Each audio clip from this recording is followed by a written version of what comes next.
Also in Tiverton, the FWA World Heavyweight Champion, the Governor Martin Stone, will face one half of the leaders of the new school, Zack Sabre Jr.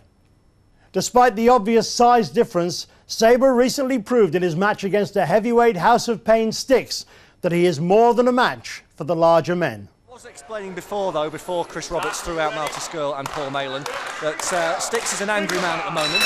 And understandably, I mean, at British Up Raw he lost a bet, endured that no disqualification war. He has to control his anger tonight, though, if he's going to beat Zack Sabre Jr. Well, Sabre Jr. is channeling his anger very well. Look at that flurry of kicks and chops to Styx. Oh, and now Styx takes down Sabre Jr. with a shoulder block. You know, there, just in the first 10 or 15 seconds of the match, you've seen the exact dichotomy of this contest. You've got Sabre Jr., who is a great striker, also a submission specialist, but he is going to have to use all of those skills to overcome the much more powerful man, Styx.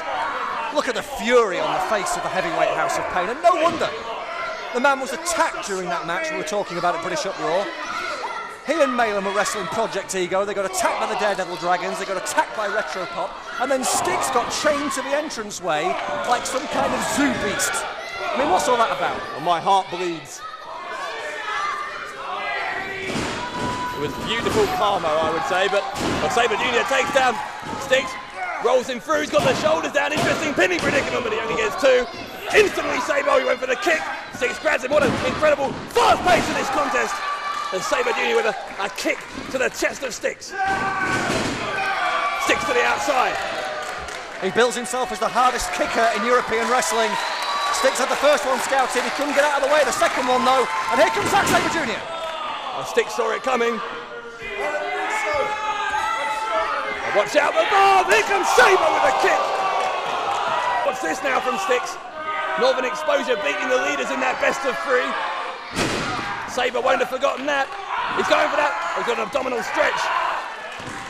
Sabre is trying to stretch Styx and maybe force a submission. But Styx, he's relying on his power, going to try and get out of this. Smart move by Sabre Jr. working on the arms again. Styx threw him off. Again Sabre. Straight back into the abdominal stretch. It's almost an octopus hold, that one, Dave. Very, very effective, extremely painful. In fact, if you look, no part of Zack Sabre Jr. is touching the floor. His entire body weight is just on top of Styx, stretching out his body. Styx with that power again. It's just power versus tenacity, a straight up fight here. Sabre, Styx was going for that side slam. Sabre countered, again into the stretch. Right back into it. There are welts opening up all across the body of Zack Sabre Jr. Some of those weren't there at the start of the match. Styx is delivering some real punishment to this young man.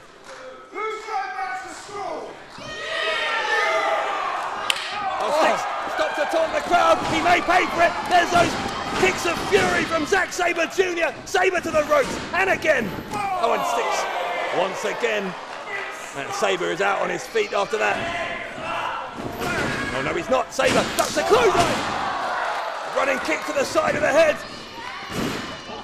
Sabre rolls into a victory roll. Did he get no? Only two. Only a two, that's right. I tell you what, Zack Sabre Jr., the left hand is hurt, the right hand certainly wasn't. What a right hand that was, it almost rattled Styx's teeth. Well, Sabre going for the victory roll again. This time Styx catches him. Sabre needs to be careful, his shoulders were down for two. Rolling in. And now he's got the arm. He's going for the cross arm breaker, or is he? No, crucifix pin by Sabre. Oh, my word. This is a hell of a match, a hell of an opening contest tonight in Wolverhampton.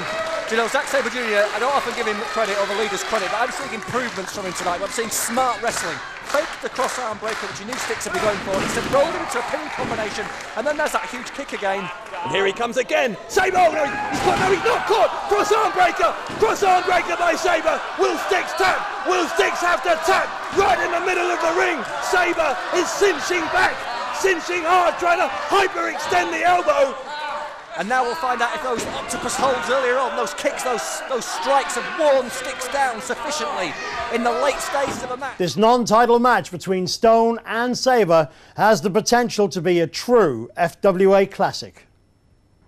The clash of super egos between Rockstar Spud and RJ Singh was already brewing before they faced each other in the FWA Flyweight Round Robin title tournament. The conclusion of this contest featured ghosts from both competitors' pasts, which surprised everybody, none more so than Spud and Singh themselves. In Tiverton, both men will face each other once more. However, this time their respective entourages are banned from ringside. On top of this, the DWA will present a special guest match featuring top stars from their Exeter training school.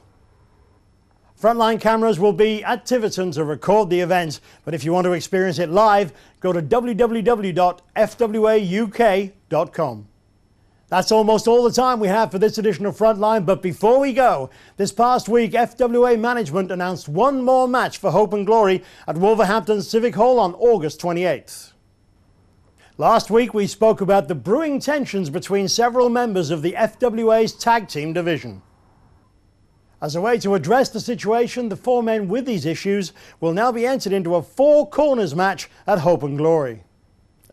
Sam Bailey, Chris Travis, Joey Hayes and Marty Skirl will represent their teams in this match, with FWA management offering a #1 contender slot for the winner when the tag team tournament concludes later this year. Speaking of FWA management, Head of Content Alex Shane's re-recorded interview was uploaded onto the Grapple Group YouTube channel this week. Despite being recorded under solicitors' guidelines, this second in the series has proven to be even more controversial than the first, with Shane issuing what many regard as an open challenge to the WWE, its treatment of the UK scene and its ethical conduct.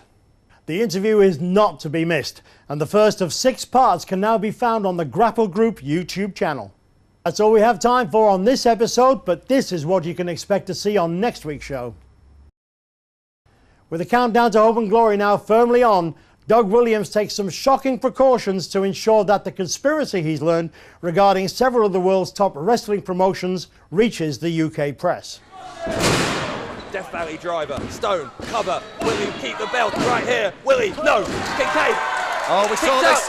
We saw this at Uproar, Dave. This is how Stone won the title in the first place. He made Andrew Simmons tap. Can he make Leroy Kincaid tap tonight in Wolverhampton? Leroy Kincaid is nothing but a career path for Martin Stone. He is trying to better himself, and do you know something? There's nothing wrong with trying to better yourself when there are bigger things afoot. Hold on, Leroy. Do not give this up. Kincaid is inching, painfully slowly, but he's getting there, and he's there. Kincaid gets the bottom rope, and Kincaid survives, for now at least.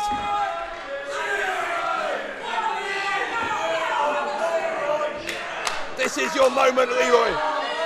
Find that extra something, get up and take the fight to the champion. The crowd here in the Wolverhampton Civic Hall at battle lines, they're definitely behind Leroy Kincaid. Maybe the vast majority of them believe that British wrestling can be something special once again. Stone with a closed fist. Gets a yellow card. The first we've seen tonight is a lariat from Stone. Wait, oh, Kincaid is up. Kincaid has powered up. Stone hasn't seen him. Spear, hit him, Leroy. Kill this cancer before it has a chance to spread. Come on. FWA management find themselves pushed into a corner from which they can't escape regarding the long-awaited rematch between Martin Stone and Leroy Kincaid. And we look at the FWA's debut in Devon and review exactly what went down. Until then, I've been Len Davies and you've been on The Frontline.